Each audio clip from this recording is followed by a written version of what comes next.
Hello friends, welcome to my channel. तो Odisha staff selection commission तरफ आपंकर नोटिसटा आसी।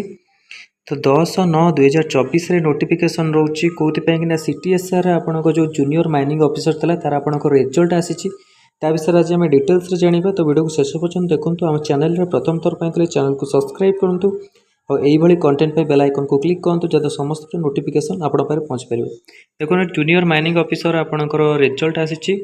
List of candidate provisionally selected the post of junior mining officer under the Director of Mines and Geology Odisha Bhubaneswar। एठी आपणकर 196 candidate select होती। Roll number name category mention होती। तो आपण मैंने जाकि चेक करेंगे टेलीग्राम चैनल आर पीडीएफ आपण मिल जाए। Last selection mark under the different category last selection CUR 69.5 SCBC 64.5 SC जाइए आप 51 ST जाइए 31 PW कैटेगरी 30 PW कैटेगरी 3 रे 38.5। तो यहाँ आपंकर पीडीएफ टेलीग्राम चैनल में मिल जाए। Telegram channel link video description मिल जाए। सेठू जाए आप जॉइन कर डाउनलोड करेंगे। धन्यवाद, थैंक यू।